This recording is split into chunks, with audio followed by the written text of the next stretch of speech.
They say the human body can heal itself. But what if the cure is worse than the disease? It started with a whisper in the hospital corridors, patients waking up with memories that weren't theirs.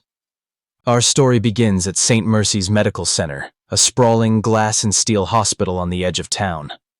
Dr. Evelyn Hart, a brilliant but overworked neurologist, had just taken a new experimental drug trial designed to accelerate brain healing after trauma. The drug promised miracles, faster recovery, restored memories, even enhanced cognition. But the cost was unknown. Evelyn was skeptical but desperate, as her younger brother, Lucas, had been in a coma for weeks after a terrible accident. The trial was his last hope. The first night Lucas was administered the drug, Evelyn sat by his bedside. His vitals were stable, but something was off.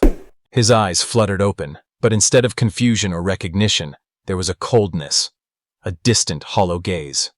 "Lucas, can you hear me?" He stared, unblinking.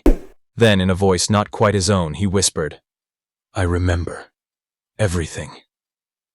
Days passed, and Lucas recovered rapidly, astonishing the medical staff. He spoke fluently of places he had never been, names he had never heard, lives he had never lived. He described impossible events, surgeries he never underwent, faces he never met, sins he never committed. Evelyn's unease grew. Was the drug unlocking hidden memories or opening a door to something else? One night, Evelyn noticed a shadow slipping through the halls. A figure in a lab coat, but with no badge, no face visible in the dim light. She followed silently, heart pounding, as the figure entered a restricted wing, where the trial's darkest secrets were kept. Inside, Evelyn discovered rows of patients, hooked up to machines she didn't recognize. Their eyes were open but vacant, bodies twitching unnaturally. At the center stood Dr. Marcus Vane, the lead scientist behind the drug. His smile was chilling. "Welcome, Evelyn," he said. "You're about to see the truth. This drug doesn't just heal, it harvests. Each patient is a vessel, a storage for memories collected from others, creating a collective consciousness. We're building an archive of human experience, but the cost is the loss of self." Evelyn staggered back, horrified. The patients weren't recovering. They were being erased, their minds overwritten by the memories of others, trapped in a limbo between life and death. She rushed to Lucas's room. He sat up, eyes glowing faintly blue. "Evelyn," he said softly, "I'm not the same. I'm many, and soon I won't be anyone." Faced with a moral nightmare, Evelyn had to choose. Expose the horrifying truth and destroy the research, condemning her brother to a slow fade into oblivion. Or continue the experiment, risking the erasure of countless souls for the promise of medical advancement. As the sun rose, Evelyn made her decision. But the question lingers. When science pushes beyond nature's limits, who truly survives? And who becomes lost forever? The line between healing and horror is thinner than you think. Weeks earlier, before the drug trial began, Evelyn had spent countless nights poring over the clinical data.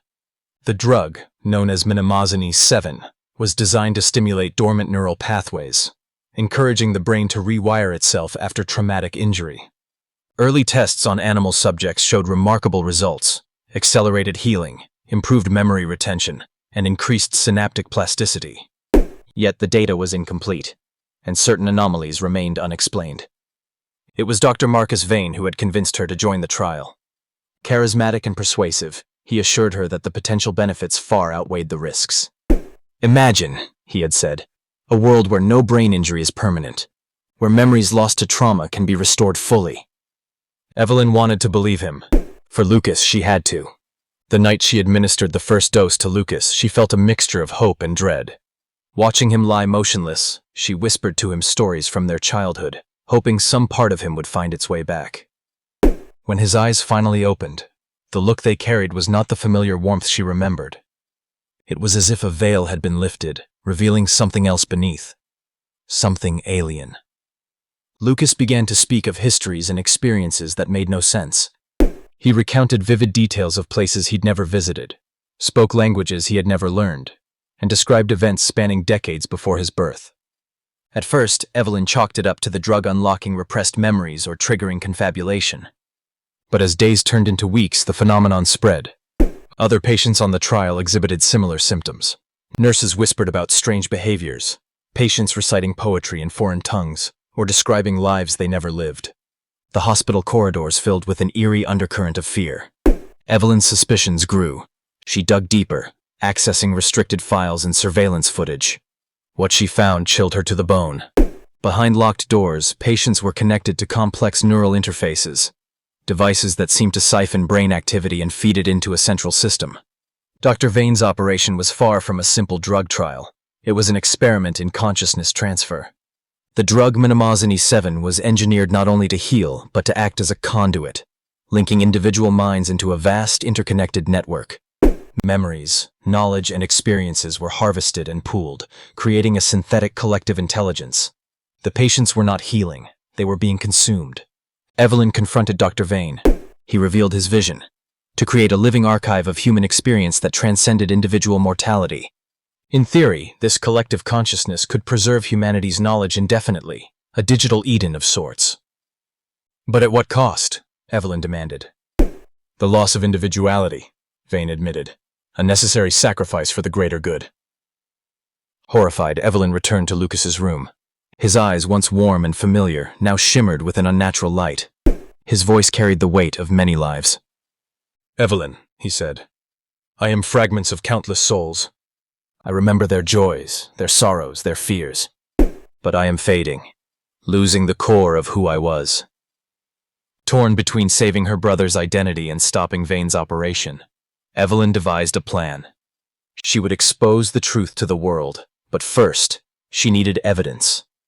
Under the cover of night, she infiltrated the restricted wing again, recording data and downloading files from the central server. The machines hummed ominously, their lights flickering like the heartbeat of a dying organism. Suddenly, alarms blared. Security descended. Evelyn barely escaped, clutching the data drive that contained the damning proof. In the following days, she wrestled with her conscience. Publicizing the data would halt the research but doom Lucas to a slow mental death, trapped in a liminal state. Continuing meant sacrificing countless others to the same fate. In a moment of clarity, Evelyn visited Lucas. Holding his hand, she whispered, "You are more than this. You are my brother." Lucas smiled faintly, a flicker of the old self. "Remember me," he said. "Even if I fade, let my story live." With renewed resolve, Evelyn leaked the information to the press and medical authorities. The scandal erupted, investigations ensued, and the trial was halted. Lucas's condition stabilized, but the damage was irrevocable. Though his body healed, his mind remained a mosaic of fractured memories.